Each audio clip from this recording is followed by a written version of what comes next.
And I looked in our closet in our house, no good. And then it hit me. Mammy, that's an old nigger on the place, old woman, who job it is to look after the youngers for us in the field. So I go look down to Mammy, and Mammy sitting out in front of her folks smoking her pipe as always. I said, Mammy, you see my children? When the last time you see my girls? I've been hollering and hollering.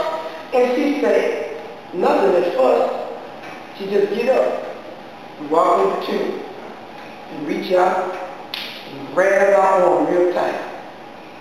And then she said, this afternoon, Master done set for them. And my heart just fell out on the ground. I don't know how, I was working all day. I run up to the big house. I run. A couple of neighbors there working in Mrs. Flower Garden. And I say, where Master is? Where him are? Where he at? And one of the neighbors said, him around on the post like him always did at this time of day. What wrong? I go around there, and there hear me sitting on that porch in a big old rocking chair. Got in the whiskey by his feet, big glass in him head. Just sitting in that rocking chair. Just a rocking and a drinking. Rocking and a drinking. Us can't look at white folks in the eye when us talk to them. I say, stand by the porch and say, Master, this Lila. Master, where my girls is? Where my cheerings is? Please, Master, where my girls is? You not say nothing. Like I'm not there. Just keep a rocking and a drinking. Rocking and a drinking. Master, please, where am I doing this? They say you got her. They say you know where they is. Please, Master, where my girl is? And we just kept sitting there. Rocking and a drinking. Rocking and a drinking. Finally, I guess I kept up so much noise. He gets up out of that chair, take him glass with him, stand over by the edge of the porch and him say, I done sold them. And if you don't stop all this caterwauling, I'm going to have you beat and put you in my pocket. The rich lady know when the master say he going to put you in his pocket, what that means. That means he going to sell you, turn you into money, something he can put in his pocket.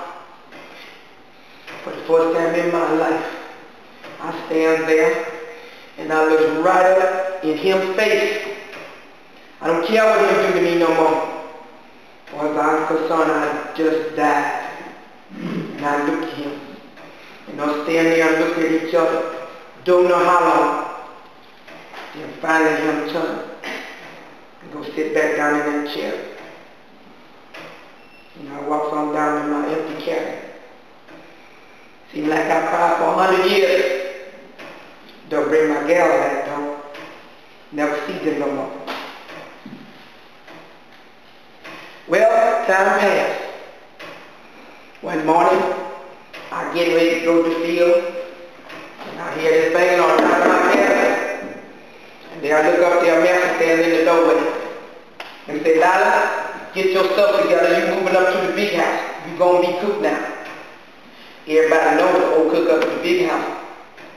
Her butter stuff. They say she done got too old. Food tastes nasty. Her forget to put stuff and stuff. White folk don't want to eat it. The master been beating her for it. But then they send to town for the doctor, and the doctor look at her and tell Master, she's too old for this kind of work no more. Get somebody else in here. Well, him done picked me. So I lose my cabin and I move to the kitchen. I sleep on the floor, there by the fireplace. It don't take the old lady long to teach me what her know. Her done forgot a lot of it. But the hardest thing it was for me to learn was flour and sugar. Us never had no flour and sugar. Don't pertain to me. Have to learn what that is, how to use that. But then, by Christmas time, they say I'm the best cook in the county.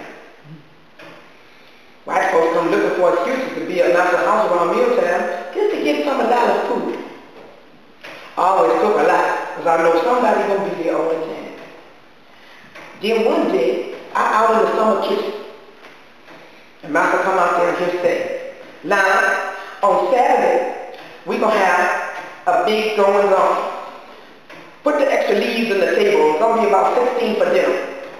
And I say, yes, sir. I say, what you want? Him say, I don't know, you do that gumbo that you do so good, and them house sweet potato biscuits that everybody likes. And he said, now Henry, I'll unlock the smokehouse and tell Henry to go get one of the big hams out there.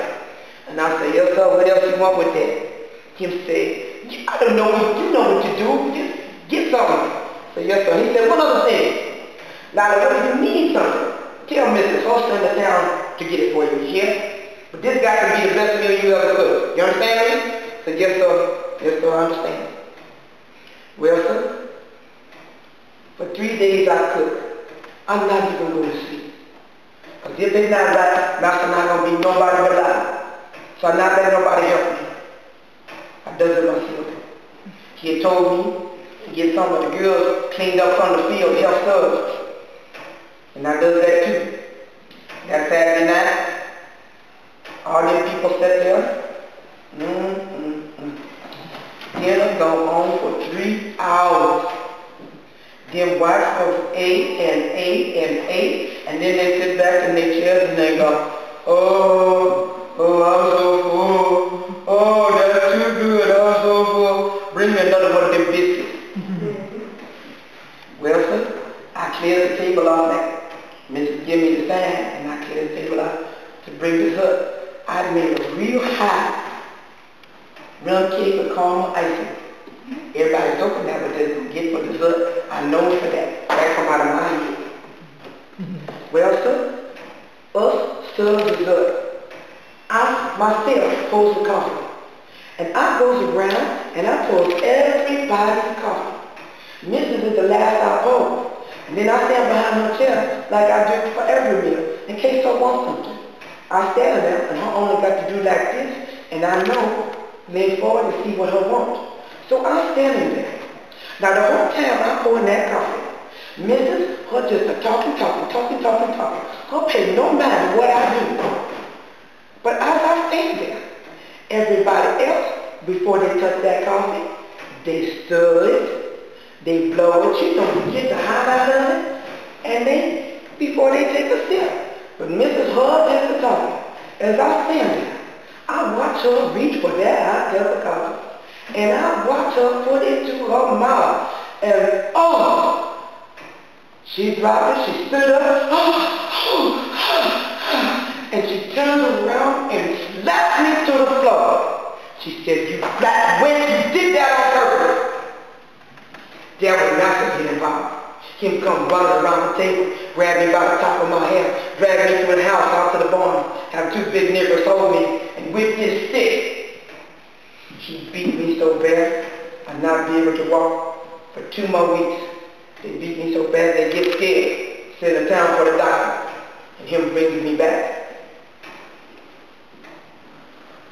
So, how come I got this stick now? Master kept drinking.